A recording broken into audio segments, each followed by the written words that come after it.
हिमाचल में हुआ दिल्ली जैसा कांड। बोरे में मिली मनोहर की लाश।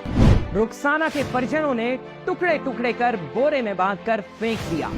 लोगों को याद आया 20 साल पुराना ब्लाइंड मर्डर केस। क्या इस बार सफल होगी पुलिस? जारी है तफ्तीश, लेकिन देवभूमि पर लग गया कलंक। ये इश्क नहीं आसान, बस इतना समझ लीजिए, एक आग का दरिया है और डूब के जाना है। मोहब्बत में प्रेमी जोड़े जाति धर्म जैसे सामाजिक बंधनों से ऊपर उठकर साथ जीने मरने की कसमें खाते हैं, मगर नतीजा क्या निकलता है? ऑनर किलिंग, लव जिहाद और न जाने क्या क्या। किसी भी बड़ी घटना से सबक लेकर समाज को सीख लेनी चाहिए, लेकिन कलयुग में इंसान का भेष धारण किए हैवानों को कौन समझाए?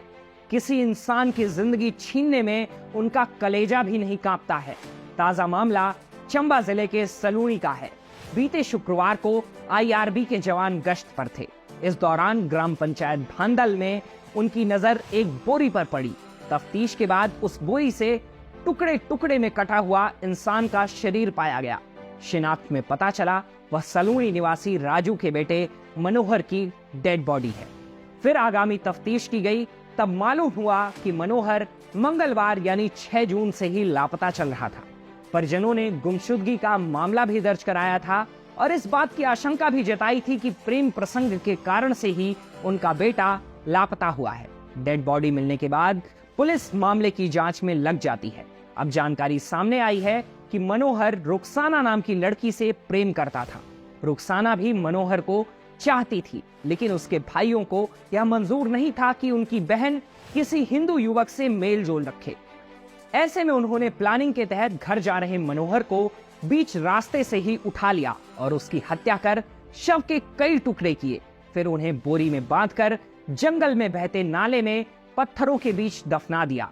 मनोहर की लाश को पत्थरों के नीचे कुछ इस तरह से रखा गया था कि उसे कोई देख भी ना सके और लाश भी वहीं पड़े पड़े सड़ गलकर पानी में बह जाए।